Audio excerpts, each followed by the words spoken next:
Lo punya 168 jam setiap minggunya. Banyak kan? Tapi buat lo, itu masih kurang. Lo masih sering banget ngerasa kerjaan lo nggak bisa selesai. Padahal udah mati-matian. Kadang sampai nggak tidur. Paginya juga masih harus ke kampus, atau ke kantor, atau ke tempat lain. Padahal lo mungkin mikir, gimana gue bisa bertahan kalau misalnya dikasih tanggung jawab lebih misalnya. Ya lo pastinya gitu ya, gue pikir lo nggak mau di sini-sini aja. Lo pasti pengen berkembang di karir, di pendidikan, dan lain-lain. Tapi kalau misalnya sekarang aja udah kewalahan kayak gini, gimana nanti? Nah, salah satu kemungkinan besar yang masih bisa ditingkatin di hidup lo kalau misalnya lo punya masalah kayak gitu adalah manajemen waktu. Makanya, di video ini, lo akan belajar soal seluk-beluk time management. Oke, jadi akan ada 4 langkah time management yang akan gue bahas di sini. Yang pertama, time log. Apaan tuh time log? Simple. Untuk awal, lo harus mencatat dalam seminggu.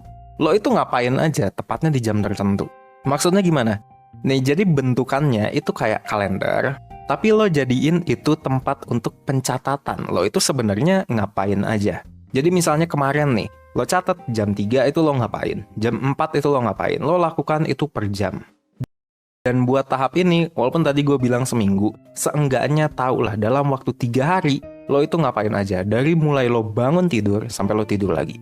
Yang kedua, ketika lo udah mulai banyak kerjaan, lo jadi sering lupa buat regroup, buat berhenti gitu sebentar. Padahal lo emang butuh buat relax. Lo juga butuh buat enjoy your moment. Dan kalau misalnya lo nggak buru-buru masukin hal yang membuat lo senang gitu ya, hal itu akan terlupakan, gue jamin.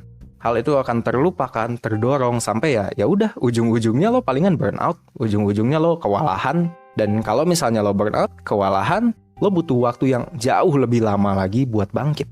Jadi, oke, lo udah nyatet kegiatan lo. Dan berdasarkan itu, lo udah bikin jadwal harian lo di kalender. Ada yang ketiga nih, ritual pagi. Kenapa ritual pagi? Karena gini, pas siang nih, mungkin lo udah mulai dilempar banyak kerjaan. Bos lo udah nagih kerjaan, teman-teman lo mulai ngajak nongkrong, rekan lo mulai ngajak meeting. Pokoknya siang hari itu biasanya kita ada di mode respon, dan merespon gitu. Kita banyak dilemparin hal, kita harus langsung respon. Kalau misalnya nggak dikelarin cepat, bisa jadi masalah. Siang lo emang bisa jadi bukan punyanya lo. Tapi pagi hari lo, itu bisa benar-benar jadi punya lo. Makanya gue saranin lo harus punya ritual pagi. Apa yang lo harus lakukan di ritual pagi tadi? Enggak, ritual pagi itu bukan ritual keagamaan kayak gitu.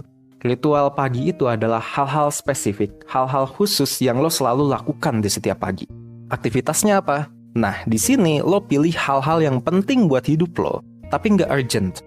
Hal-hal yang in the long term, dia akan membawakan benefit yang gede banget buat lo, tapi emang nggak urgent.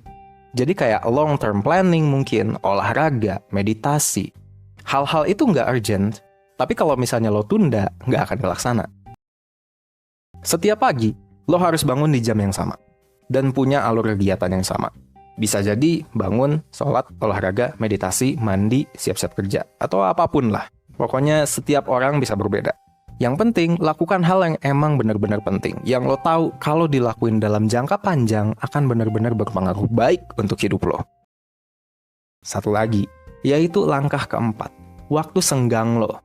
Have some fun.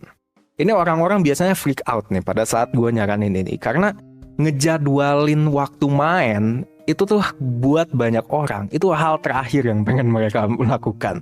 Kayak nggak mau gitu biasanya orang-orang. Mereka pengen ketika mereka having fun, ya udah spontan aja kayak gitu.